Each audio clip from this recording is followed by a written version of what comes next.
digo, pois a cruz foi, mas ressuscitou. O adore, pois no seu trono reinará sem fim. Santo, Santo, Santo, o grande Deus tremendo, que foi, que é, que há de vir. E todo ser criado louve ao Rei dos Reis, Filho de Deus Senhor, prostrado o adore. No seu trono, sua glória o cerca, arcanjos louvam, trovejando. Amém. O apóstolo Paulo, em Atos 20, 24, faz uma declaração. Alguém me fez uma pergunta a respeito desse texto, e é por isso que é o que eu vou fazer hoje. Eu vou dar uma resposta. A pergunta diz assim: mas de nada faço questão, nem tenho a minha vida por preciosa, contanto que eu cumpra com alegria a minha carreira e o ministério que recebi do Senhor Jesus, para testemunhar do evangelho da graça de Deus. Você vê que Paulo está falando que há missão e significado na vida dele. Eu li esse texto porque alguém me perguntou por que o evangelho, o cristianismo hoje produz tão poucas declarações verdadeiras semelhantes a essa. É óbvio que produz declarações assim: a minha vida não é preciosa, contanto que eu viva para a glória de Deus. Falar que uma coisa é para a glória de Deus é quase que um jargão na nossa geração, mas o que a pessoa estava perguntando é por que há tão pouco da paixão do apóstolo Paulo expressa na sua vida hoje. E eu respondi, porque pouco da igreja da nossa geração tem um significado do que é o pecado e do que o evangelho realmente faz, portanto, pouco pode experimentar de fato isso. O apóstolo Paulo, ele é um paradigma para nós. Por exemplo, ele diz assim, em Filipenses 1, 20 e 21, segundo a minha intensa expectação e esperança de que em nada serei confundido, antes, com toda a confiança, Cristo será tanto agora como sempre engrandecido no meu corpo, seja pela minha vida, seja pela minha morte, porque para mim o viver é Cristo e o morrer é ganho. Você vê, é só outro exemplo dessa paixão consumidora do coração de Paulo. Ele desejava expor Cristo, isso era a vida de Paulo. Paulo escreveu, mas se ele escreveu a respeito de Cristo. Se ele falou a respeito de Cristo. Paulo sofreu muito, mas o sofrimento dele era por Cristo, e até o sofrimento que não era diretamente ligado a uma violência por causa do evangelho, ele diz, esse sofrimento vai fazer com que a graça opere em mim uma semelhança maior com Cristo, então eu me glorio no sofrimento. Tudo ele estava relacionado a Cristo. Se ele ficou triste, todas as vezes que você vai ver o apóstolo Paulo triste, é porque o evangelho está sendo falsificado, é porque Cristo não está sendo proclamado como deve, como centro, como o desejo do coração. Então Cristo era para Paulo mais importante que a menina dos seus olhos. Ele era sensível. Muitas das vezes as pessoas dizem, olha, não, as pessoas falam aquilo do evangelho, eu não me importo, porque as pessoas... Paulo era sensível, assim, era como se você dissesse, alguém pode enfiar a mão no meu olho, mas eu não ligo, é impossível. Quando uma coisa é tão preciosa para você, tudo a respeito daquilo, você é sensível. Toda desonra ao nome de Cristo, todo desprezo do mundo que você vive, faz você ver o mundo de uma forma diferente. Então ele era a coisa mais preciosa na terra e no céu.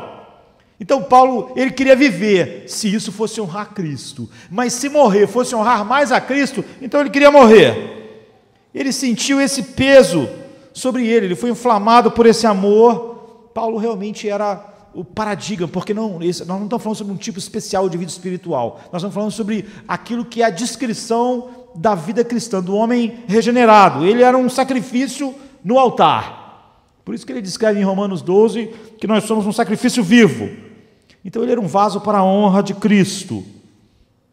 ele iria a qualquer lugar se isso pudesse honrar Cristo. Se ele fosse em Jerusalém, alguém dissesse, você pode morrer lá, vai honrar Cristo? Eu vou. Uma das expressões que mais caracterizam Paulo é: eu estou pronto. Eu estou pronto a ir a Roma, no centro do mundo, sofisticado, o centro do poder, o centro da perseguição. Eu estou pronto a ir a Jerusalém, a pregar em Jerusalém, a viver em Jerusalém, a morrer em Jerusalém por causa de Cristo. Então ele podia dizer sinceramente: olha, deixe que o nome de Paulo caia na vala do esquecimento, eu jogado aqui na masmorra, contanto que Cristo de verdade esteja sendo pregado, eu fico satisfeito, eu fico feliz. Então Cristo era tudo. E ele morreu por causa de Cristo, e ele viveu assim, e isso para ele tudo era uma honra.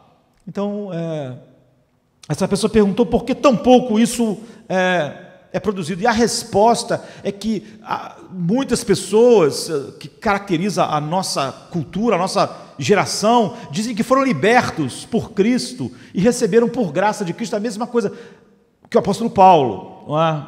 Mas compreende muito pouco o que o pecado é. Porque quando nós compreendemos o que o pecado é e as suas implicações, o resultado direto da libertação que nós declaramos para o mundo e que os cristãos fazem, gera esse tipo de vida, totalmente centrado em Cristo, assim, com essa paixão. Então, em Gênesis 3, que é um capítulo muito, muito importante na Bíblia, para nós entendermos o mal no mundo, o mal em nós, o que o pecado é um texto clássico assim, sobre a natureza do mal, a natureza do pecado. Ninguém entendeu o pecado sem compreender essas coisas. Então a pessoa pode dizer que foi livre, que Jesus carregou os seus pecados, mas a pessoa não tem noção, então ela não pode ter, de fato, expressar essa mesma verdade que o Evangelho diz sobre o que é estar em Cristo. Então a Bíblia diz assim: ora, a serpente era mais astuta do que todas as alimárias do campo que o Senhor Deus tinha feito, e esta disse à mulher: é assim que Deus disse, não comereis de toda a árvore do jardim? E disse a mulher à serpente: do fruto das árvores do jardim nós comeremos, mas o fruto da árvore que está no meio do jardim, disse Deus, não comereis dele, nem nele tocareis, para que não morrais. Então a serpente disse à mulher: certamente não morrereis, porque Deus sabe que no dia que dele comerdes, se abrirão os vossos olhos, e sereis como Deus, sabendo o bem e o mal. E viu então a mulher que aquela árvore era boa para se comer, e agradável aos olhos, e a árvore desejável para dar entendimento, tomou do seu fruto e comeu, e deu também ao seu marido, e ele comeu com ela. Então foram abertos os olhos de ambos, e conheceram que estavam nus, e cozeram folhas de figueira, e fizeram para si aventais, e ouviram a voz do Senhor, que passeava no jardim na viração do dia, e esconderam-se, Adão e sua mulher, da presença do Senhor, entre as árvores do jardim. E chamou o Senhor Deus a Adão e disse: onde estás? E ele disse: ouvi a tua voz soar no jardim e temi, porque eu estava nu, e então eu me escondi. E Deus disse: quem te mostrou que estavas nu? Comeste toda a árvore que eu te ordenei que não comesses? Então disse Adão: a mulher que me destes por companheira, ela me deu da árvore e eu comi. E disse o Senhor Deus à mulher: por que fizeste isso? E disse a mulher: a serpente me enganou e eu comi. Então o Senhor disse à serpente: porquanto fizeste isto, maldita serás mais do que toda a fera, e mais do que todos os animais do campo. Sobre o teu ventre andarás, e o pó comerás todos os dias da tua vida. E porei inimizade entre ti e a mulher, e entre a descendência da mulher, ou a semente, e a tua semente. Esta te ferirá a cabeça, e tu lhe ferirás o calcanhar. Então essa é uma passagem extremamente completa, assim. Nela tem tudo. Nós podíamos ir de verso em verso e ficarmos indefinidamente falando a respeito disso, ou então para uma série enorme de sermões, mas nós queremos só responder a pergunta por que o cristianismo hoje produz tão pouco declarações, não declarações, que não é difícil declarar igual ao apóstolo Paulo, não tem a minha vida por importante, contanto que eu cumpra o chamado de proclamar o evangelho da graça, ou seja, de viver uma vida totalmente focada para a glória de Cristo, ou então não tem importância se eu viver ou morrer, contanto que Cristo seja exaltado na minha vida ou exaltado na minha morte. Não é difícil falar essas coisas. Nós estamos falando sobre a realidade dessas coisas e como é totalmente incompatível o não entendimento da das implicações do pecado e o que o pecado é, com declarações assim. Houve um neurocientista, um psiquiatra, chamado Viktor Frankl, que foi preso na época da Segunda Guerra Mundial. Ele viveu bastante, morreu agora em 1997. Mas na época da guerra ele já era um médico, já era um psiquiatra e se dedicava à depressão, ao suicídio. E a obra dele, ele escreveu vários livros, influenciou tremendamente uma área toda do conhecimento humano. Então, inicialmente, quando ele era jovem, ele teve contato direto com Freud, com Alfred Adler, mas depois ele discordou, divergiu dos ensinamentos deles e se separou completamente. Então, quando começou a Segunda Guerra Mundial, ele, como era judeu austríaco, se eu não me engano, ele foi preso com a sua família, ele, seu pai, sua mãe, sua irmã, seu irmão, enfim, foi preso toda a sua família, sua esposa, e todos foram jogados num campo de concentração. E nesse lugar ele vai sofrer as coisas mais terríveis, e sua família não sobreviveu à guerra. Sua família foi morta, foi jogada em fornos crematórios, morreu com gás. Ele viveu durante anos num campo de extermínio, E ele foi vendo nesse campo de extermínio, um por um, mãe, pai, irmão, esposa, todos sendo exterminados mesmo. Mas como ele era um psiquiatra, ele é óbvio que observava tudo e todas as pessoas com uma atenção que normalmente as outras pessoas não observam. Então ele acabou escrevendo um livro depois que foi assim um paradigma da psicologia existencial, não é? Então o nome é A Busca do Sentido, o nome do livro que ele escreveu. Depois ele escreveu vários livros sobre o mesmo assunto. Como os alemães descobriram que ele era um médico, psiquiatra, especializado, acabaram que no campo de concentração deixaram que ele cuidasse das pessoas que tivessem alguns problemas. Então ele lidou diretamente com essas pessoas que iam chegando no campo de concentração, como a família dele, que eu disse que morreu todo mundo, a não ser a irmã dele e ele, que sobreviveu, mas o irmão dele, a mãe dele, o pai dele, a esposa dele, todos foram mortos. E ele disse que havia algum tipo de pessoas que podiam lidar com o campo de extermínio. Havia um tipo de pessoas que podiam lidar com o campo de concentração, com o horror daquele lugar, com as perdas daquele lugar. Ele disse que eram pessoas que foram indomáveis para enfrentar o sofrimento. Essas pessoas poderiam enfrentar problemas e não importavam o que era jogado contra eles, por mais horrível que fosse o sofrimento, como que ele próprio experimentou, perdendo a família toda e todos os sofrimentos. Elas poderiam sofrer profundamente, mas elas nunca perderam o significado da sua vida. Por isso que a obra dele fala sobre o sentido da vida. Agora, ele diz que houve muitos deles, e a maior parte deles nos campos de concentração, que morreram muito antes de morrerem de verdade. Que no dia que entraram no campo estavam mortos. Que é por isso que ele até faz um relógio do suicídio, ou das pessoas que chegavam lá e secavam, como insetos que encostam em lâmpadas quentes. A humanidade deles morreu, a humanidade deles secou. Então, como ele é um psiquiatra treinado, ele é óbvio que começou a olhar para aquelas pessoas e fazer a pergunta: por quê? Por que algumas pessoas podem enfrentar esses horrores, e outras pessoas, elas... Então ele começou a prestar atenção, e ele desenvolveu uma teoria inteira, assim, depois uma terapia, não é? Através das suas experiências naquele campo de concentração. O que ele diz é que há pessoas que têm uma missão especial, uma missão pessoal na vida que era adequado para qualquer situação.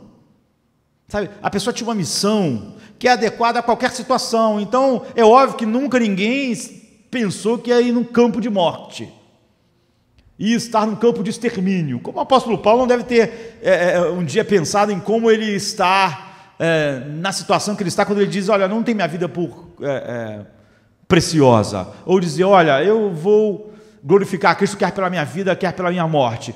Enfim, as pessoas que foram para aquele campo de concentração nazista, de extermínio, é óbvio, podiam nunca ter pensado nisso, mas ele disse que há pessoas na vida que têm uma missão que é adequada a qualquer coisa. Outras pessoas têm uma missão pessoal que não é. O que ele percebeu é que há pessoas que têm uma missão pessoal que ela pode enfrentar tudo. E ele desenvolveu, então, uma terapia chamada logoterapia, né, que, a partir da lógica da palavra grega, fala sobre significado, fala sobre missão. E qual é a lógica da sua vida? É a questão que ele começou a levantar, a olhar para aquelas pessoas. Qual é a razão que você tem hoje, que você teve hoje para levantar de manhã?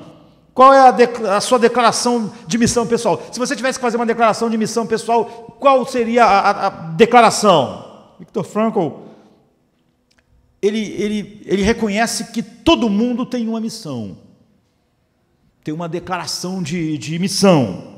Se ela é implícita ou explícita, não importa. Na maioria das vezes ela não é explícita. A pessoa não vai se levantar e dizer, é para isso que eu estou levantando. Mas o que ele disse é que ele percebeu que todo mundo que chegava no campo tinha um telos, um logos, ou seja, um objetivo na vida pessoal e uma missão na vida pessoal. E quanto mais alta a missão da pessoa era mais perceptível, às vezes demorava a perceber, mas ele disse que a maioria das pessoas, a missão da vida delas, o telos, o logos, é ter uma vida confortável. É por isso que elas acordam de manhã. É ser profissionalmente bem-sucedido. É ter uma vida de romance bom.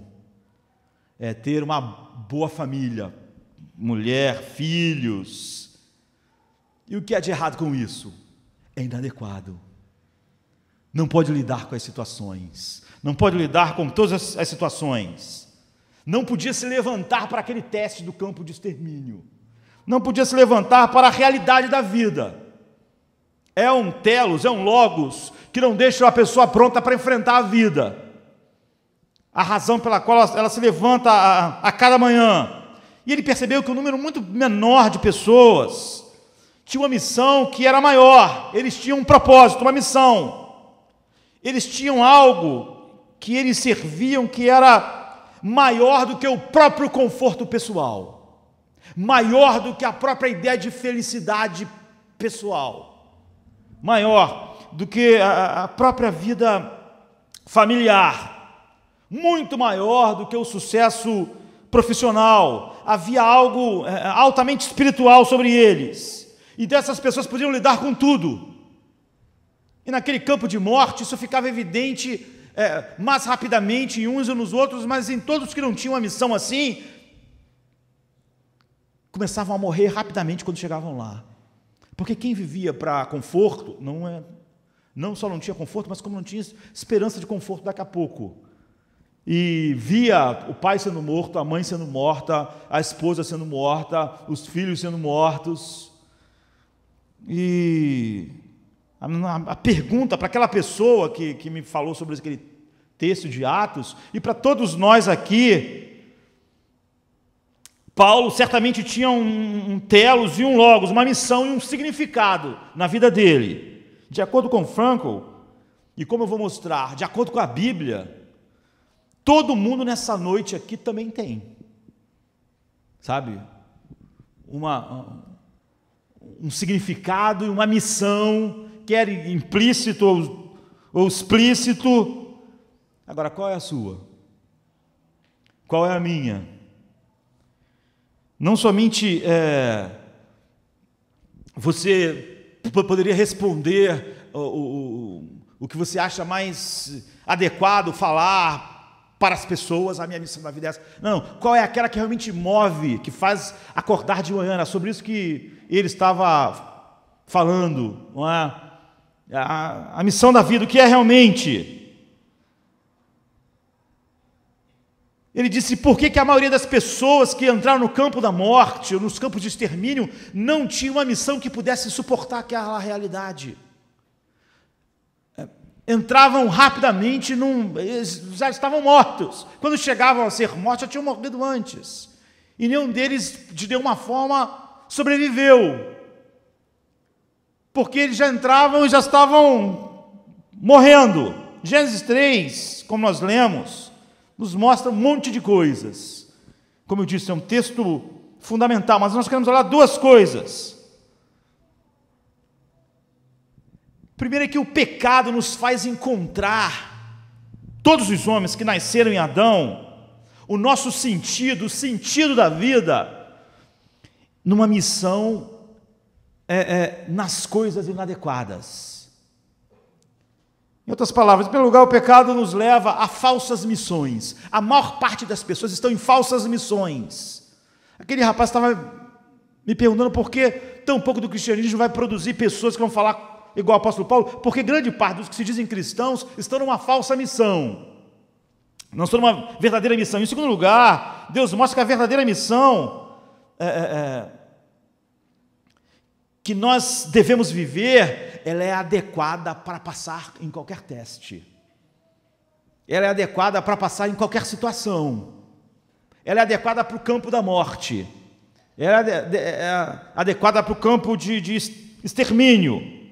Ela é adequada independente do que nós vamos experimentar na vida. Ela é adequada. A missão certa é adequada para qualquer vida e qualquer situação. Então, o primeiro ponto, o foco onde a gente encontra sentido na vida são coisas falsas e inadequadas, é o que Deus diz. O pecado produziu isso em todos os homens. Então, nosso tempo é curto para desembrulharmos tudo isso, mas é importante a gente olhar, mesmo que rapidamente. A primeira coisa que Adão e Eva fizeram,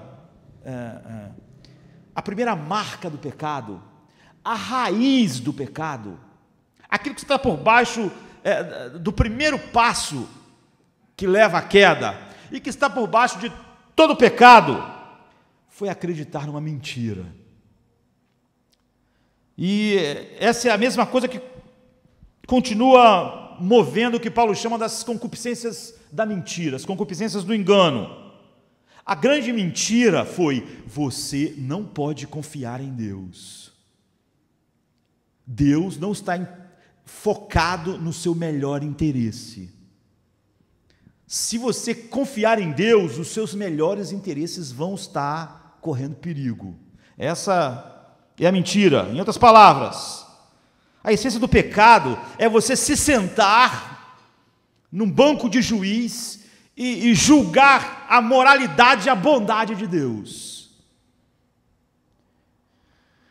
A Bíblia diz que o pecado, por baixo de todo pecado há um pecado, e esse é o pecado, a raiz de todos os nossos problemas. Pegue todos os problemas que você tem, emocionais, intelectuais, morais, é que nós acreditamos nessa mentira essencial. E isso de Adão contaminou toda a sua descendência.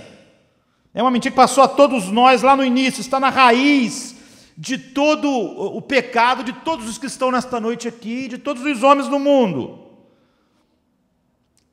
Que nós somos mais compassivos do que Deus, que nós compreendemos a vida melhor do que Deus, que nós somos mais sábios do que Deus, que nós somos mais bons do que Deus, que nós entendemos as coisas melhores do que Deus. Olhe para todos os problemas intelectuais do mundo e depois olhe para daquelas pessoas que dizem que estão na igreja. Muitas pessoas dizem: olha, eu vou acreditar em Deus, que Deus é assim, se Ele me explicar porque o mundo está nesse horror e nesse naufrágio. Se Deus me explicar, você vê, Deus tem que explicar algo a Ele. Ele está sentado no banco de juiz e Deus está no banco dos réus. Se o argumento de defesa de Deus for suficiente no julgamento, então Ele vai dar um voto de confiança a Deus. Essa é a essência do pecado. Você vai ver que na igreja, isso não é diferente do que acontece no mundo. Qual é a dificuldade com as grandes doutrinas bíblicas da salvação? A pessoa diz: eu vou julgar isso, eu não posso crer num Deus que faça isso, faça aquilo outro. Um Deus, se Deus faz isso, eu já vi líderes importantes dizer: se Deus fizesse isso, Deus seria um monstro. Você vê, ele botou Deus no banco dos céus, e ele está dizendo que se Deus não se encaixar na definição dele, então ele já decretou, já deu o veredicto de que Deus é um monstro. Se Deus agir assim, se essa doutrina aqui não pode, porque você vê, Deus está no banco dos réus. É claro que eu posso acreditar num Deus que seja assim, que seja assado, que faça assim. Eu não posso acreditar na doutrina tal, porque isso levaria a isso e aquilo outro. Em outras palavras, eu sou compassivo, eu sou sábio, eu entendo as coisas. E se Deus puder provar que Ele enxerga a vida como eu enxergo, e Ele usa o mesmo óculos que eu vou ficar feliz em acreditar nele. Mas se Ele não passar no meu julgamento, eu não vou ficar feliz com quem Ele é, porque Ele é pior do que eu, é mais mal do que eu, é moralmente pior do que eu, e não é sábio como eu, e não compreende a vida como eu compreendo. Isso não é um problema de alguns homens, mas dos homens. Agora olhe para os seus problemas emocionais. Você que está ansioso hoje, se algum de nós está ansioso, realmente ansioso, você vai dizer: eu creio em Deus, Deus é soberano e eu estou ansioso. Então por que eu estou ansioso? É porque na raiz da sua alma, você acha que você sabe o que é melhor para você. Você acha que sabe o que é melhor para o seu amanhã. E você tem dúvida se Deus também sabe, ou se Ele está interessado em fazer o melhor para você. E como você acha que Deus, provavelmente, ou Ele não sabe o que é melhor para você, como você sabe, ou provavelmente, se Ele sabe, Ele não vai fazer da maneira que você quer, você está com medo, você está ansioso com amanhã. Você botou, você vê, toda ansiedade é fruto de nós colocarmos Deus no banco dos réus. Será que Ele sabe o que é melhor para mim, como eu sei? Se Ele souber, Ele vai fazer isso, vai acontecer desse jeito. Ou se Ele realmente está interessado no meu bem, vai fazer desse jeito. Senão eu estou nervoso, porque eu não sei. Se Ele sabe. Ou se Ele sabe, se Ele quer. Na raiz do nosso orgulho, na raiz de toda ansiedade, na raiz da nossa culpa, está a mentira de Satanás que disse: Deus não quer o melhor para vocês. Vocês não podem confiar em Deus para o melhor. Então a serpente, quando Deus disse: Deus sabe, porque Deus sabe que no dia que dele comerdes, se abrirão os vossos olhos e sereis como Deus, sabendo o bem e o mal. Ele está dizendo o seguinte: Deus sabe que Ele proíbe de vocês o que é bom. Sabe a lei de Deus? Então, ela vai atrapalhar esse teu romance aí, você não vai ser feliz. Você vê, Deus não está interessado na sua felicidade. O único jeito de você ir em busca da sua felicidade é você tomar isso em suas próprias mãos. E é óbvio que as pessoas acreditam nisso. O pecado é essencialmente isso. Eu acho que algo que Deus disse não vai me fazer bem, então eu vou em frente. Porque eu botei Deus no banco dos réus. E eu julguei. Deus sabe que você poderia chegar ao seu mais completo potencial romântico, ao mais completo potencial existencial, e Deus te proibiu essas coisas, e você agora então, por causa dessa proibição, tu nunca vai alcançar isso. Você vai ser infeliz, vai ser incompleto. Deus sabe que se você fosse na direção da sua própria sabedoria, você ia alcançar essas coisas. Mas Ele, com essas proibições, ou com essa vontade dele, é esse obstáculo. Então você não pode confiar em Deus para olhar para os seus melhores interesses românticos, pessoais, de sucesso. Não pode estar confiando nele, porque se você confiar nele, você vai perder oportunidades. Você não pode confiar nele. Isso passou para todos os homens. Não importa quem você é nesta sala, é isso que dirigiu a sua vida, guiou a sua vida, e é isso que, mesmo sendo cristão, quando você luta contra o pecado, é contra isso que você está lutando. É contra, de novo, a tentação de colocar Deus no banco dos réus e duvidar de que Ele tem. É a mesma coisa, você está sempre diante da árvore, quer seja qualquer coisa que seja o que está colocando em dúvida a sabedoria, a bondade, o amor de Deus, e o diabo está sempre dizendo para você, ele sabe que se você fizer isso, você vai ser, mas ele não quer. Quando você está ansioso, por que você fica ansioso? Porque você está ouvindo, ele não está interessado no seu melhor amanhã. Você não pode confiar e descansar hoje, ele não está interessado. Essa é a mentira, essa é a primeira coisa que aconteceu com Adão e Eva, essa é a essência do que a Bíblia chama de pecado. Nós sentamos e julgamos, e todos os pecadores se acham naturalmente mais sábios, melhores, mais compassivos e mais amorosos que Deus. Por isso que cristãos têm tantos problemas com a ira de Deus, com o inferno. Se sente melhor do que Deus. Bom. Ele pode até ser fiel para dizer que é Deus que disse isso, mas realmente se eu fosse Deus, não ia ser assim. Nós sentamos e julgamos sobre a moralidade e a bondade de Deus. Isso nos leva a quê? Se nós não podemos confiar em Deus totalmente, para dar o significado da nossa vida, é óbvio que Ele não pode ser a base da missão da nossa vida. A nossa missão tem que ir para outro lugar. Quando a gente não faz de Deus o ponto focal do significado da nossa vida, já não podemos fazer mais de Deus viver totalmente para Ele. Como é que nós podemos viver totalmente para alguém que nós não achamos confiável? Que nós nos achamos mais sábios, mais amorosos? E uma vez que nós não confiamos em Deus para nos satisfazer completamente, nós achamos que há muitas áreas e partes da nossa vida que são frustradas por quem Deus é. Então, quem vai satisfazer essas necessidades? Se não é Ele, quem é? Se não é Ele, o que é? E é por isso que nós vemos imediatamente Adão e Eva começar a olhar para o mundo de uma maneira diferente. Ela começou a olhar para aquela árvore de uma maneira que ela nunca olhou. Ela pensou, quem sabe a felicidade está nisso mesmo? Quem sabe não é em Deus que está o significado está aqui. Quem sabe é nesse relacionamento? Quem sabe é nesse romance? Quem sabe é nessa minha relação com o dinheiro, com isso? Quem sabe? Eles começaram a olhar o mundo de uma maneira diferente. Assim que você acha que não pode confiar em Deus para ser o significado da sua vida e a missão da sua vida, ou seja, você não pode mais viver para Ele, mas então você vai ter que viver para alguma coisa. O fato é que todos nós vivemos para algo. Foi isso que o Viktor Frankl chegou à conclusão, e você vê exatamente o que a Bíblia diz. Ele diz, as pessoas vivem por algo, e a maior parte daquilo pelo qual as pessoas vivem não podiam sobreviver a um campo de concentração. Não podia. Nós temos que ter algo que nós achamos que é bom, sempre nós temos que viver por algo que nós achamos que é bom. E a missão da nossa vida tem que estar totalmente focada em algo que nós achamos que é bom. O que Eva fez foi que ela começou a olhar para a árvore. Será que é isso que é bom? Será que é aí que está o significado? Então a gente lê no versículo 6. Agora ela já acreditou na mentira.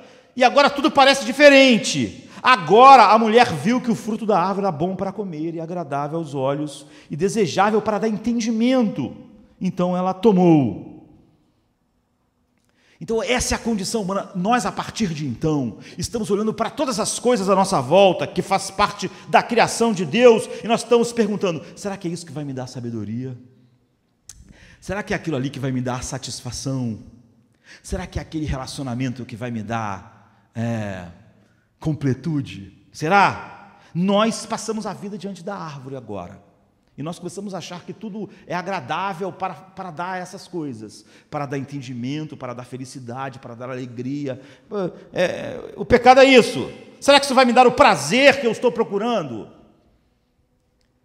O que Viktor Frankl assinala é que todo mundo tem um sumo bonum, que é um termo filosófico, quer dizer, é o bem maior. Será que isso é o bem que eu estou procurando? Será que essa pessoa, independente do que Deus diz, é o bem que eu estou procurando? Será que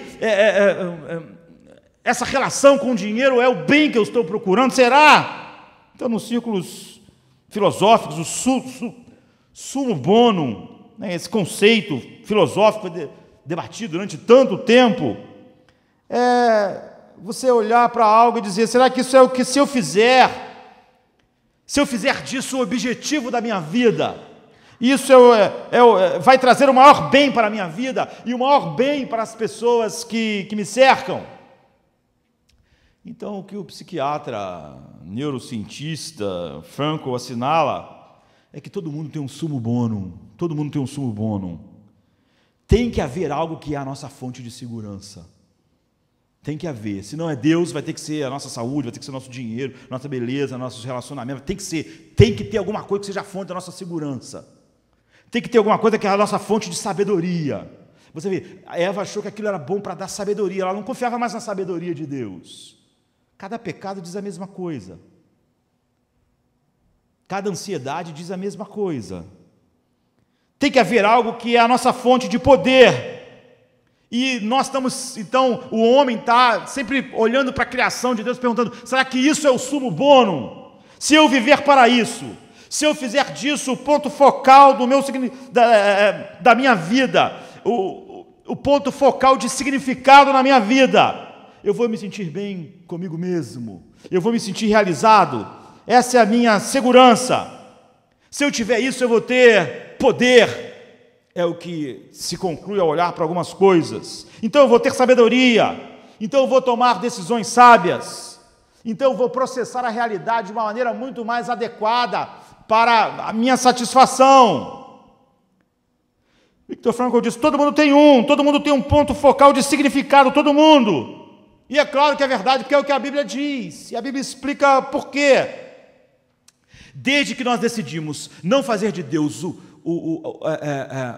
o que dá significado às nossas vidas, nós temos que encontrar outra coisa para dar significado a elas. E o que nós fazemos é prender as nossas vidas a esses outros pontos focais de significado. E nós vamos encontrar, então, todas essas coisas inadequadas para aquilo que nós ansiávamos, porque eles não podem se relacionar com a realidade esmaga eles, eles não podem passar no teste, não podem.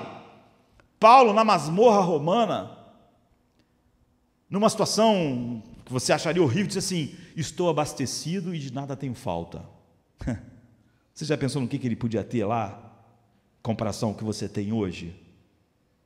Ele disse assim, estou abastecido e de nada tenho falta. E ele é um prisioneiro na masmorra romana. Então deixa-me dar alguns exemplos. Esses são alguns pontos focais que Frankl fala, por exemplo, no seu livro, que eram totalmente insuficientes para as pessoas lidarem com o campo da morte. Você vai ver, na verdade, que você é inadequado para você lidar com qualquer coisa.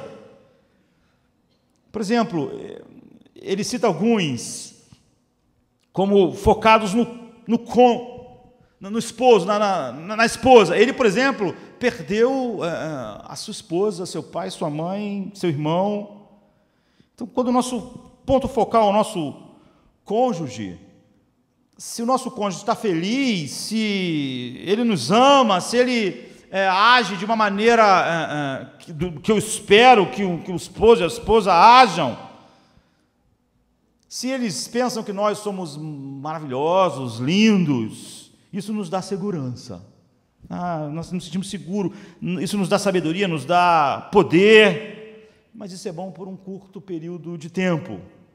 Se você está casado com alguém assim ou não, isso é indiferente, não é?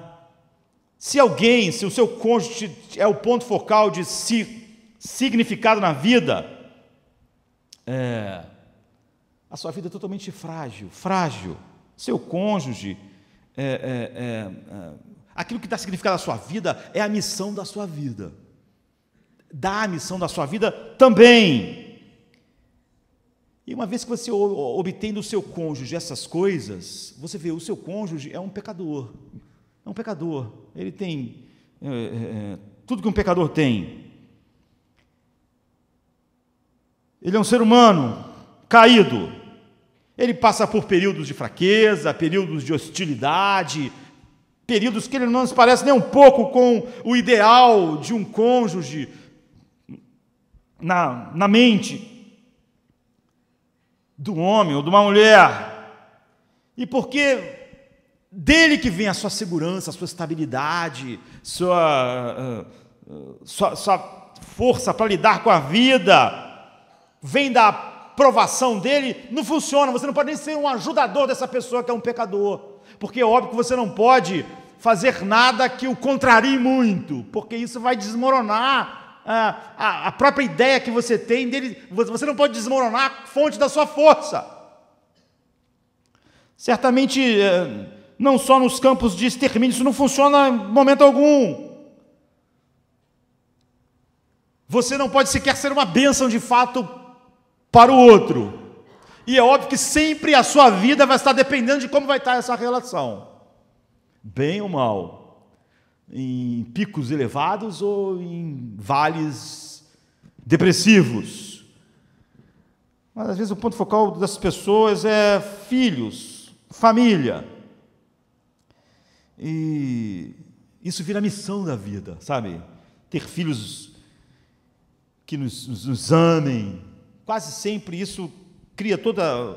Usar uma palavra na moda aqui, não, ela é associada a um monte de coisas que não são boas, mas isso traz um monte de disfunções.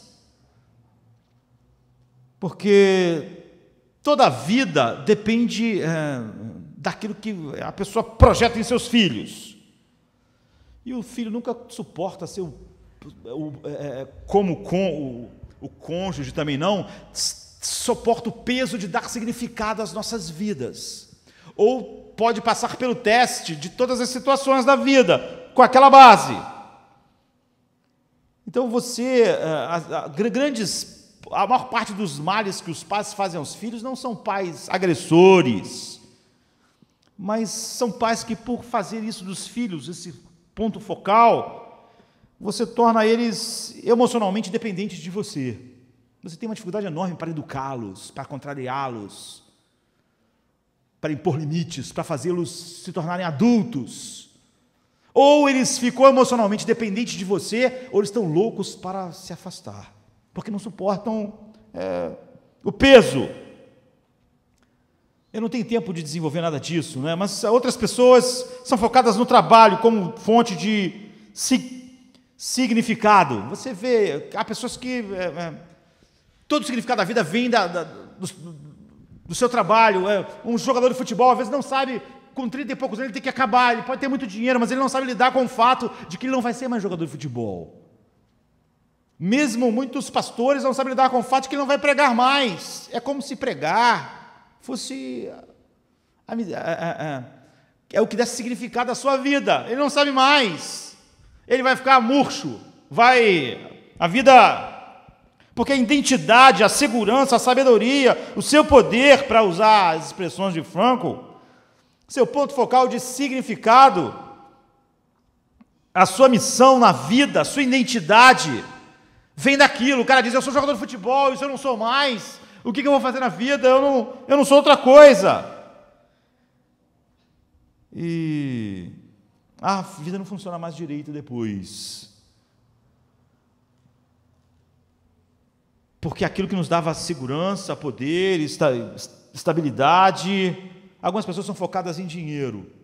As pessoas que são focadas em trabalho, na profissão, vão ser pessoas que vão, como tiram daquilo o significado, vão ser obsessivas com o trabalho. Quem é focado em dinheiro também vai ser obsessivo com o trabalho, mas se puder ganhar dinheiro não trabalhando, também já ia se satisfazer, porque o que lhe dá significado, valor, é o poder que o dinheiro dá. O poder que o dinheiro dá. Então, se você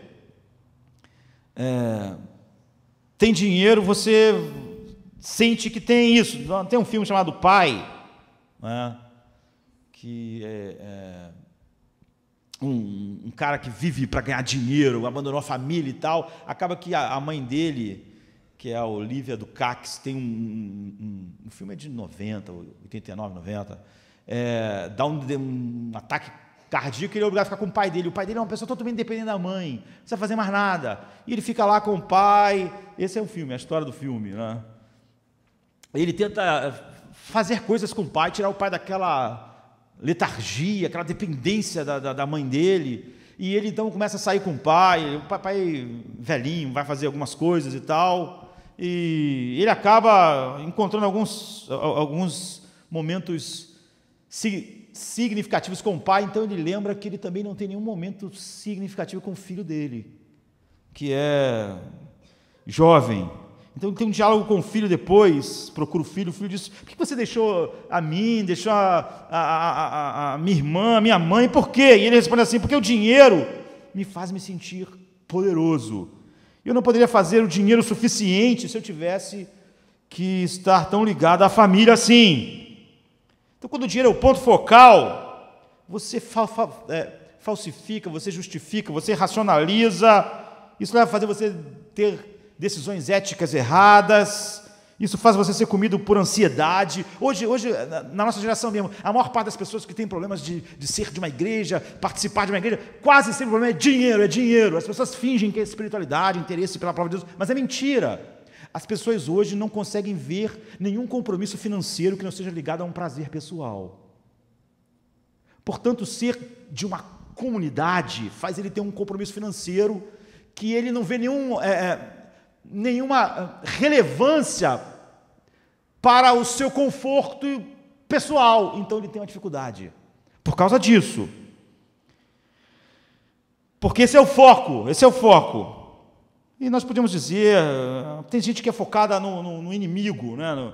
Quase todo ativista político é assim, ele é focado no outro, ele acha que todos os problemas do mundo é por causa do outro, assim. De tal maneira ele é apegado então à sua ideologia, que ele pode ver as maiores barbaridades sendo praticadas, ele vai justificar, ele vai dizer que, no mínimo ele vai dizer que todo mundo faz igual, não sei o que, ele justifica, porque é aquilo que dá o significado para a vida dele. Entre defender o evangelho e aquilo, ele vai defender aquilo. E isso é tão comum, não é? Outras pessoas são focadas no prazer. Então ele quer tudo que faz ele se sentir bem, porque é disso que ele tira segurança, sentimento de felicidade. O dinheiro para ele só é bem gasto se de alguma maneira estiver ligado a algum prazer nele. Aquilo que eu falei a respeito de igreja se encaixa aqui da mesma forma. Então você vê cônjuge, filhos, trabalho, bens, dinheiro, prazer, amigos, inimigos. São pontos focais da qual as pessoas tiram o significado da vida. E eles têm algo em comum: todos eles quebram. Mesmo Viktor Frankl disse: no campo ninguém assim sobreviveu. Lá não tinha esses pontos focais, não dava mais base para viver lá. Todos eles são disfuncionais, todos eles vão quebrar em alguma hora. Quando eu não tenho e quando eu tenho, porque nada suporta o peso da realidade. Porque todos os pontos de referência finitos, morrem, se quebram, se partem. Se a minha segurança está, sei lá, na minha cara está envelhecendo, a maioria de nós nunca vai estar em um campo de morte. Mas, de qualquer maneira, nós estamos descobrindo todos os dias que todos esses pontos, eles quebram. E Quando você não entende que o pecado é isso, você, óbvio, não pode chegar ao ponto em que Paulo está dizendo: eu não tenho a minha vida por preciosa. Ou seja, o que dá significado à minha vida e à missão da minha vida pode suportar a morte aqui. Eu posso ficar no campo da morte. Eu posso perder todas as coisas. Eu aqui na cadeia eu sinto que eu estou bem abastecido. Você vê, você não tem que estar no campo da morte para ver as avarias da nossa sociedade quebrada. A sociedade é quebrada exatamente por isso. Todos têm pontos focais de significado que geram missões na vida, que é o resultado de botar Deus num tribunal. Então, todo mundo aqui nessa noite foi afetado por isso, porque todos nós nascemos homens e mulheres pecadores. E a Bíblia está dizendo que a essência por baixo de cada pecado é nós não acreditarmos em Deus para ser o ponto de significado da nossa vida e a missão da nossa vida. E substituirmos isso, e na mesma hora, a gente sempre pode achar absurdo, mas o que Eva estava fazendo ao olhar e na hora que ele disse, ele sabe que vocês vão ser felizes se comer, ele sabe que se vocês fizerem isso, vocês vão ser completos. Desconfiou de que Deus, ao dizer não para alguma coisa, estava impedindo aquilo que vai me dar significado e felicidade. Não é essa a razão que alguém diz, olha, esse relacionamento aqui, eu sei que Deus disse que não pode, mas eu vou ter que ir. O que a pessoa está dizendo? A mesma coisa. É aqui que está a minha felicidade. Eu sei, pastor, que está falando a respeito dessa relação com o dinheiro aí, eu sei, mas é assim, é para isso que eu vou acordar amanhã de manhã. Porque eu não posso acreditar no que Deus, eu estou olhando para isso aqui. Portanto, como nós não podemos confiar nele para ser a fonte das nossas necessidades, a fonte do nosso significado, nós temos que encontrar outro ponto focal de significado. E isso sempre vai levar... Viktor Frankl disse, essas pessoas entravam em depressão rapidamente, porque sempre que o teu ponto de significado está ameaçado, você tende à depressão. E quando não é a depressão, você chega ao tédio, porque quando você tem o que você achou que ia te dar o significado, mas aquilo não dá o significado, você começa a sentir um tédio da verdade amarga a respeito daquilo. Então diz assim ele no seu livro, essa é a verdade amarga, que por muito tempo temos vindo a sonhar como o sonho do qual estamos agora acordando. Ele está dizendo, foi o sonho de que se nós simplesmente melhorássemos a situação socioeconômica das pessoas, tudo iria ficar bem, as pessoas vão se tornar felizes. A verdade é que, com a luta pela sobrevivência tendo diminuído, porque o padrão de vida, ele está falando sobre a Europa, os Estados Unidos, e a nossa geração, que vive um padrão de vida melhor do que no passado, nós não acordamos todo dia só para lutar pela sobrevivência, nós queremos um monte de coisas que não é, a gente é obrigado a dizer, isso aqui é uma questão de vida ou morte, não é. Ele diz, olha, a luta pela sobrevivência tendo diminuído, a pergunta que surgiu é, agora que nós não estamos mais lutando pela sobrevivência, nós sobrevivemos para quê? Cada vez mais pessoas hoje têm os meios para viver, mas a maioria das pessoas não tem nenhum significado para as suas vidas. O que ameaça a nossa geração é a falta de significado em sua vida, ou podíamos chamar do vazio existencial dentro de nós. E quando é que este vácuo se abre e tenta e se manifesta à medida que nós temos aquilo que nós esperávamos ter? Ele diz, isso se manifesta em tédio. Em tédio. O tédio é o principal sintoma dessa doença, ou a depressão por não termos, ou o tédio por termos, para ver como a sociedade é doente e acaba de absorver essa realidade sombria, como nós somos profundamente entediados, como a vida vai se tornando insuportável, em seguida, dependência, depressão, agressão, ameaça, descrevem a nossa sociedade. Olhe o vislumbre do tédio no mundo ocidental, um segmento significativo da sociedade. Não deixa dúvida de que a crise de significado sobrecarregou todos nós, uma imagem vívida do vazio existencial que tomou conta da nossa geração. Nós nos tornamos voyeurs, escapistas, nós pulamos de um entretenimento para outro entretenimento, e para outro entretenimento, e de uma viagem para outra, e nós celebramos coisas ridículas. Nós vivemos um mundo de celebridades, estamos preocupados com a altura de alguém, como é o bíceps, o seio, o tamanho do seio, como é o corpo, tudo fútil, tudo desmoronando. Isso mostra quão vazia é essa geração. Ele diz, então a única saída é aquilo que Agostinho disse: nosso coração está inquieto enquanto não encontrar descanso em Ti. Ele está falando em Deus. Ele está dando descrevendo a ruína da humanidade, e ao mesmo tempo eu diria que é um elogio entre aspas. Ele está dizendo o seguinte: nós fomos feitos de tal forma, que nós somos construídos numa escala, que quando Deus não é mais a fonte do significado, nós somos uma ruína, nós somos horríveis, nós criamos uma sociedade horrível. Quando tudo não funciona como a gente quer, a gente fica deprimido. Quando tudo funciona como a gente quer, a gente fica entediado. É isso. É um elogio entre aspas. É a verdade extremamente prática de Gênesis 3. Outro dia eu estava vendo alguém dizer que na faculdade estava totalmente obcecado com as notas, tirar uma boa nota para poder a sua carreira e tal. Ele procurou conselheiros, um psicoterapeuta, e o psicoterapeuta disse: você não pode construir a sua vida em torno das suas notas, da sua carreira, fazer isso. Você não pode tentar encontrar o significado da vida nisso. Você está enlouquecendo, você está ficando deprimido. E ele disse que depois de um tempo ele perguntou à pessoa: então o que eu vou fazer? O que eu devo fazer? Como eu devo viver? E o conselheiro disse: olha, viva com outras preocupações mais importantes, como fazer esse mundo melhor. Não viva para isso. Viva para fazer desse mundo um lugar melhor. Ele disse: graças a Deus. E eu quero fazer do mundo um lugar melhor. Ele disse que aquilo funcionou durante algumas semanas, porque ele começou a pensar: como eu posso fazer um mundo um lugar melhor?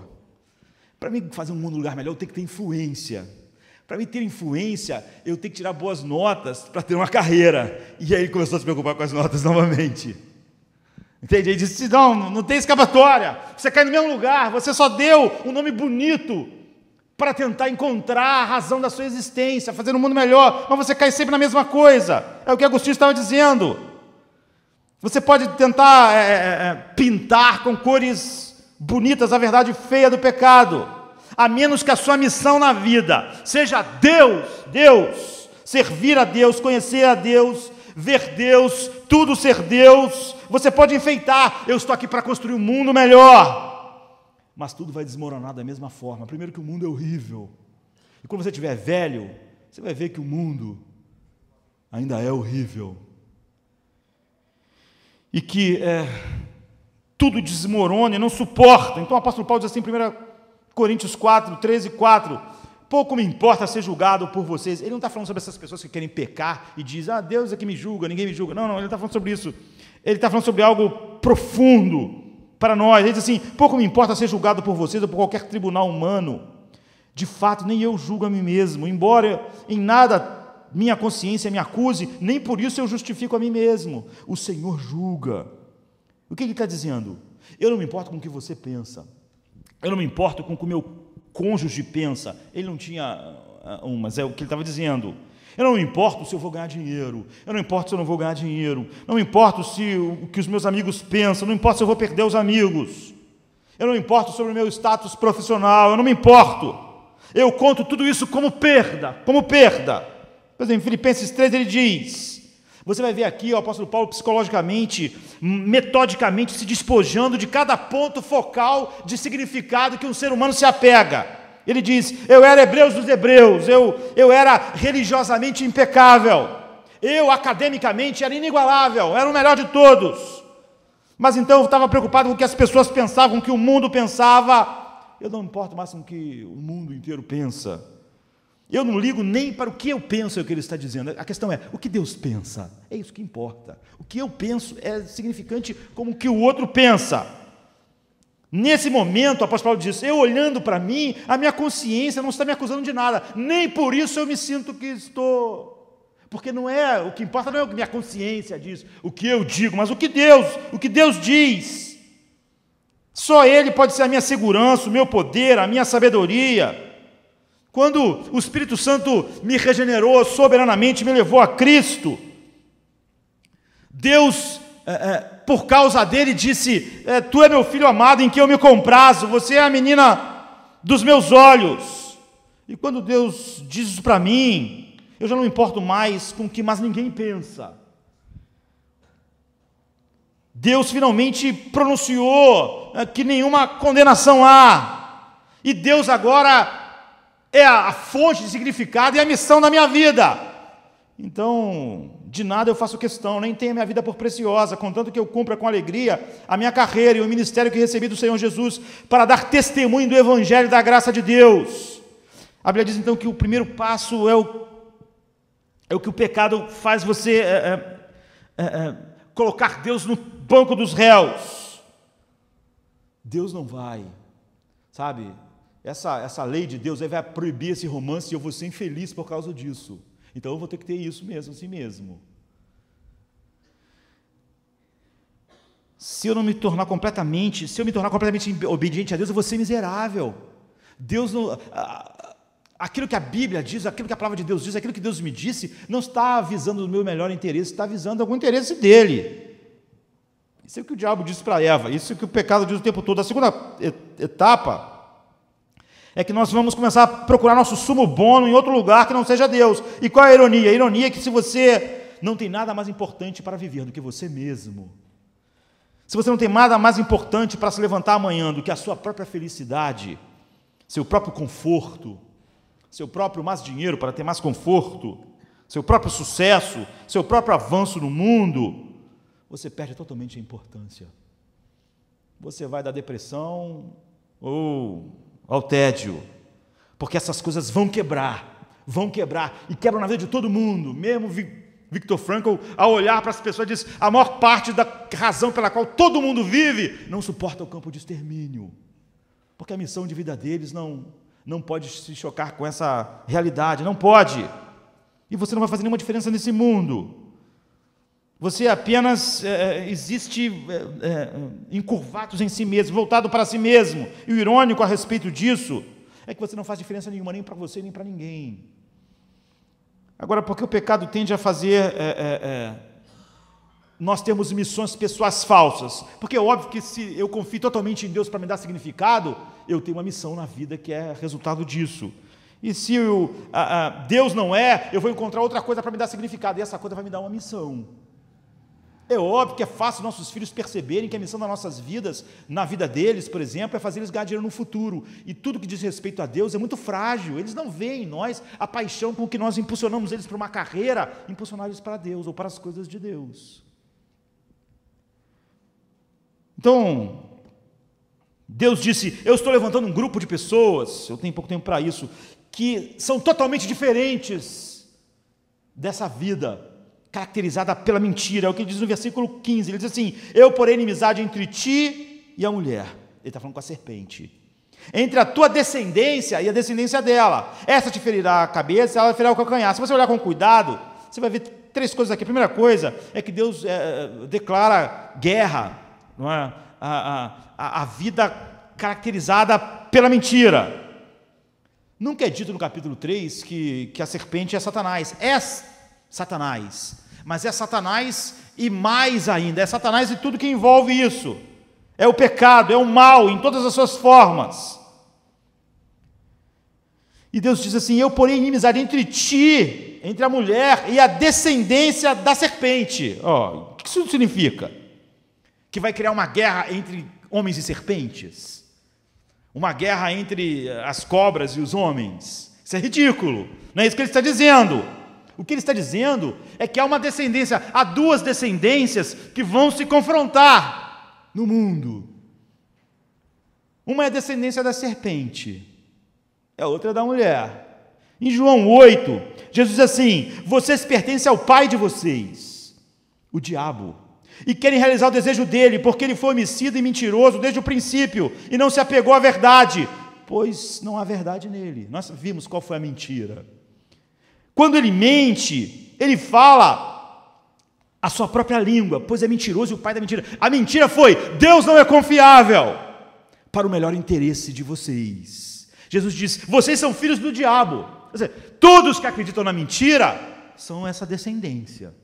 Todos que vivem para todas essas coisas para encontrar significado e então recebem com isso uma missão, não é? Porque tudo que eu busco como significado vai me dar uma missão, ou seja, eu tenho telos e logos vindo de alguma coisa. Você vê o que ele está dizendo? Seu pai é o diabo, vocês são a sua descendência, porque vocês acreditaram na mentira, porque é a mentira que está no centro daquilo que conduz vocês. É impossível vocês confiarem em Deus. Se vocês fossem filhos de Deus, ele diz, vocês confiariam em mim, mas vocês não são. E isso é profundamente filosófico. Jean-Paul Sartre, que é o pai do existencialismo, o que a filosofia diz? Que a existência precede a essência. Ou seja, você não tem que descobrir a sua essência, porque você é um acidente. Acidentes não têm essência, eles não foram feitos com um objetivo. Você não tem um significado. Sartre diz, Deus não existe, como é que eu ia ter um significado? Nós não temos significado, nós somos nada. Então, por causa disso, você não tem que descobrir a sua essência, a existência existe, e isso precede a essência. Você que vai inventar o seu próprio significado, você decide o que fazer com o significado. Então você está automaticamente, entre aspas, livres para dizer, a minha vida é em torno disso aqui, o sexo é que E aí você vai embora, porque não tem nenhum significado a sua vida, você que cria o significado, você cria o seu próprio significado, em cima daquilo que você quiser. Essa é a mentira, essa é a essência da mentira. E o que Deus está dizendo é que sempre haverá uma descendência da serpente, pessoas que acreditam na mentira, que elas podem encontrar o significado onde elas acharem que o significado está, porque elas colocaram Deus num tribunal, a sabedoria de Deus, essa foi excluída. O rapaz fez essa pergunta, por não haver grande diferença às vezes, é porque você pode dizer que é cristão e está na mesma situação. Por não entender o que o pecado essas implicações, eu posso dizer sobre Cristo, sobre essas coisas maravilhosas, sobre Deus, sobre a cruz, mas acordar de manhã, e qual é o que me dá o significado, o que me dá a essência? Sobreviveria ao campo de extermínio? Tudo que Paulo está dizendo é que dele sim. Ele diz, eu não tenho minha vida por preciosa, eu posso morrer, eles podem me matar, eu posso não ter nada, eu posso não ter romance, eu posso não ter sexo, eu posso não ter dinheiro, eu posso não ter nada, eu posso. Porque o significado da minha vida pode suportar todas essas coisas, sem depressão, ou quando tenho, sem o tédio da expectativa não satisfeita. Você não pode confiar em Deus, você não pode se submeter a Ele, cria o seu próprio significado. O existencialismo diz, vá buscar suas próprias missões pessoais, vá buscar seus próprios pontos focais, decida o que você quer ser, decida qual é a sua missão, invista a sua vida nisso, construa. Mas Deus está dizendo, haverá também uma descendência da mulher, e vai haver então, é óbvio, um conflito. O que ele está dizendo é o seguinte, olha, a sua mentira passou a todos os homens em Adão, mas eu vou levantar um grupo de pessoas, eu darei a eles um coração que vai odiar a mentira, essa mentira, a mentira que diz que Deus não é a fonte de significado, Deus não é a nossa missão, outra coisa da criação então haverá duas humanidades, é o que ele está dizendo, eu vou criar uma raça inteira, e eu vou colocar neles um coração totalmente diferente, a partir do meu filho, que é o segundo Adão, uma nova descendência. Por exemplo, Jeremias 31, 33 diz assim, e chegando naquele dia, declara o Senhor, quando farei uma nova aliança com a comunidade de Israel e com a comunidade de Judá, esta é a aliança que eu farei com essa comunidade de Israel, depois daqueles dias, declara o Senhor, porei a minha lei no seu íntimo, e escreverei em seus corações, eu serei o Deus deles, eles serão o meu povo, eles vão odiar a mentira, de que existe significado em alguma coisa fora de mim, ou de que existe uma missão que essas novas fontes de significado trazem. Sabem quem são? Bem, Em Gênesis nós vimos que Adão e Eva começaram a olhar para todas as coisas em busca agora de significado, e isso levou a todo tipo de quebrantamento que nós podíamos falar horas aqui, quebrantamento emocional, social, enfim.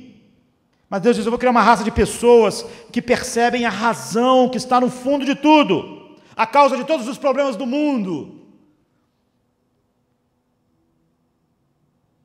E pessoas que nunca mais vão ficar diante da árvore perguntando: será que isso vai me dar significado? Será que é isso que vai fazer eu completo? Pessoas que vão ter um telos e um logos. Portanto, haverá uma raça inteira de pessoas que vão odiar a mentira. E a missão da sua vida não vai ser só experimentar a alegria de desfrutar tudo que eu sou, mas eles vão odiar a mentira também. É por isso que Paulo diz: mas de nada faço questão, nem tenho a minha vida por preciosa, contanto que eu cumpra com alegria a minha carreira e o meu ministério que recebi do Senhor Jesus, para dar testemunho do Evangelho, da graça de Deus. É a sua missão falar sobre a verdade ao mundo de mentira. Na medida em que você foi levado soberanamente, recebeu um coração para confiar em Deus, você é curado. Então são pessoas com uma nova missão. Essas pessoas não apenas fazem,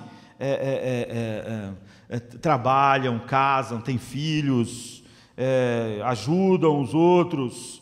Elas fazem tudo por Cristo, por causa de Cristo, para Cristo. E sabem que só isso é a solução de todos os dramas humanos. O que Viktor Frankl disse: quando nós achamos que se nós melhorássemos o mundo socioeconomicamente, a sociedade ia melhorar, mas nós fizemos isso e temos o melhor nível social que o mundo jamais experimentou, e nós descobrimos que não foi nada disso, porque as pessoas não têm um significado. Se você tirar a luta pela vida delas, tirar tudo e dar tudo a elas, elas não têm significado, e você vai cair na depressão e no tédio, você vai ter que vender toneladas de remédios e remédios sem fim para um homem lidar com essa realidade. Assim, Deus vai levantar um grupo de pessoas que odeiam a mentira da serpente. Então ele fala no plural: por inimizade entre a tua descendência e a descendência da mulher. É sutil, nosso tempo acabou. Eu estou indo para criar uma batalha nesse mundo. Então, de repente, a última frase ele muda do plural, descendência, não é? A descendência da serpente. A serpente também tem uma descendência. Nós vimos em João 8, Jesus falando que todos aqueles que são capturados pela mentira são filhos, são descendência da serpente. Mas de repente ele fala no singular: ele vai esmagar a cabeça da serpente. Ele fala sobre a pessoa, o novo Adão, não é? Que começa isso. Deus está falando para eles naquele dia que há um único descendente que vai lutar com o mal e vai destruí-lo. Tão grande, tão santo, tão poderoso, que é capaz de assumir o mal, assumir o próprio pecado e esmagar o pecado de todos aqueles que o Pai deu a ele. E ele vai ser ferido por causa disso, por causa das nossas iniquidades, mas ele não vai ser vencido, ele vai esmagar Cristo. Um exemplo perfeito disso é de um poeta que morreu em 1633, George Herbert. Ele era um grande poeta inglês e também era um pastor. Ele diz assim, num dos seus poemas: todos vós que passasse pelo caminho, olhe e veja, o homem roubou o fruto, mas eu que vou escalar a árvore agora, a árvore da vida para todos, não apenas para mim. Ele está falando que há uma ironia, assim, porque lá no jardim de vida, com a árvore da vida lá, Adão fez tudo se transformar em morte. E agora na cruz, que é uma árvore de morte, Jesus transformaria tudo em vida para aqueles que o Pai deu a ele.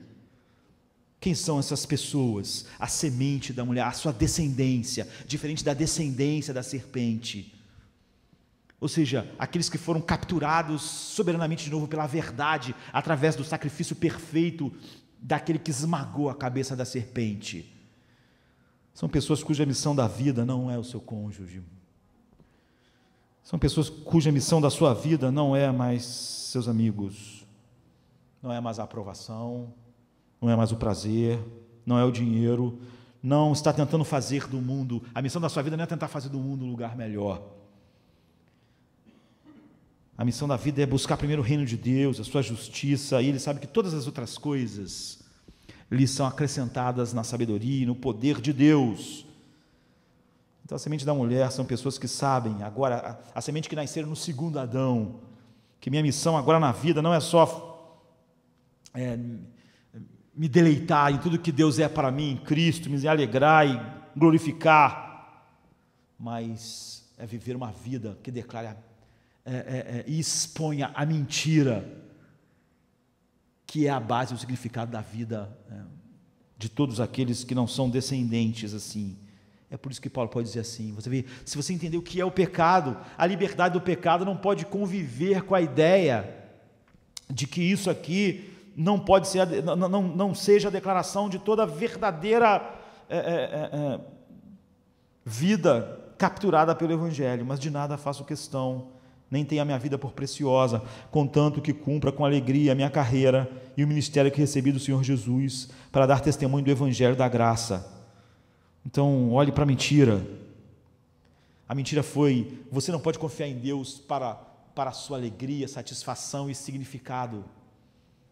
Ele sabe que quando vocês desobedecerem a Ele, vocês vão conseguir esse potencial. Cada pecado é exatamente isso. E cada coisa que nós acreditamos que vai dar significado é a mesma mentira, e isso nos dá uma nova missão na vida. Não é a missão do apóstolo Paulo, contanto que eu cumpra a missão que recebi para dar testemunho da verdade no mundo de mentiras. O que nós temos que pedir, orar a Deus no final do culto, é que nós, intelectualmente, podemos, às vezes, dizer que Deus é esse sentido e estar acordando amanhã por outra coisa. E é por isso que nós podemos fazer declarações vazias. E é por isso que as pessoas se dizem filhas de Deus e são tão infelizes, tão entediadas, tão deprimidas, tão parecidas com o mundo, achando, Deus está falando não aqui, mas Deus vai me prejudicar. Deus vai acabar com a minha felicidade do meu romance, com o potencial disso ou daquilo que eu tenho para desfrutar. Então, quando eu perco isso, o significado da minha vida não pode lidar com o campo da morte, como disse Viktor Frankl. E porque nós estamos olhando para muitas outras árvores e perguntando, será que não é isso? Será que esse fruto aí não é o que vai dar aquele significado, aquela coisa que eu preciso para a sabedoria, para prazer, para a satisfação, para ser uma pessoa completa? Nós temos que ter essa convicção, ser a semente da mulher, ser a descendência da mulher e não a da serpente, que convivem no mesmo mundo. E nós devemos pedir a Deus para fazer de nós homens e mulheres que são levados a ser, como Paulo está dizendo aqui, testemunha do Evangelho para libertar outras pessoas através de nós da mentira. Sermos como Cristo, que sacrificou-se em sua missão e se perdeu, não se encontrou. Quando nós negamos a nós mesmos e tomamos nossa cruz, nós nos encontramos para sempre. É isso que Paulo está dizendo, mas de nada faço questão, nem tenho minha vida por preciosa, contanto que cumpra com alegria a minha carreira e o ministério que recebi do Senhor Jesus Cristo, para dar testemunho do Evangelho, da graça de Deus. Paulo disse assim em Filipenses 3,9, eu quero ser encontrado nele. Paulo queria estar em Cristo, queridos, da maneira com que Noé estava na arca, como sua única segurança, seu único lugar, como uma joia está no cofre. Ele queria estar em Cristo como Cristo está em Deus. É assim que você deve estar. Todo o significado de Cristo, da vida de Cristo no mundo, era a glória de Deus. Ele queria estar na união mais profunda, ele desejava isso. Se Paulo não queria nada na vida fora de Cristo, nem as coisas mais que você possa pensar ser espirituais, que dirá todas as outras coisas. Fora de Cristo ele não queria nada. Se Paulo ia ser aceito por Deus, ele diz, eu desejo ser aceito somente em Cristo, porque é uma loucura querer ser aceito de outra forma. Se eu tiver que ser justo, se eu sou justo, então eu não quero nenhuma justiça que venha de nenhum outro lugar, que não seja a justiça que vem pela fé em Cristo. Se eu vou ser santo, eu não tenho a menor ideia, a loucura de achar que eu posso fazer alguma coisa que me faça melhor diante de Deus, a não ser pior. Só a ideia disso me faz totalmente orgulhoso. Então, se eu vou ser santo, eu vou ser santificado pelo Espírito de Cristo. Paulo queria ser nada para Cristo ser tudo. Porque em Cristo ele sabia que estava seguro, ele estava totalmente livre da descendência da serpente, ele acreditava totalmente na verdade de Deus como significado, proteção, felicidade, satisfação, tudo era penúltimo na vida de Paulo. Paulo estava convencido de que em Cristo ele seria satisfeito, quer na vida, quer na morte, quer sofrendo ou não, quer perdendo pessoas, quer não. Cristo em Paulo era a sua vida, Paulo em Cristo era a sua honra. Nós estamos em Cristo assim. Nós somos a descendência da mulher e não a descendência da serpente. Essa é a questão. Portanto, é óbvio que você pode ter uma declaração oca, quando na verdade depressão e tédio é o que comanda a vida pelos significados e por aquilo que faz eu acordar de manhã. Mas todos nós temos que falar com verdade, se somos quem falamos que somos. E toda a luta contra o pecado vai ser a luta contra essa mentira que vai se manifestar, e nós vamos mortificar isso com o poder da palavra de Deus operando em nós, e vamos sempre saber se é verdade a declaração, mas de nada faço questão, nem tenho a minha vida por preciosa, contanto que cumpra com alegria a minha carreira e o ministério que recebi do Senhor Jesus, para dar testemunho do Evangelho, da graça de Deus. Vamos ficar de pé. Cristo é digno, pois a cruz foi, mas ressuscitou. O adore, pois no seu trono reinará sem fim. Santo, Santo, Santo, o grande Deus tremendo, que foi, que é, que há de vir. E todo ser criado louve ao Rei dos Reis, Filho de Deus Senhor, prostrado o adore. No seu trono, sua glória o cerca.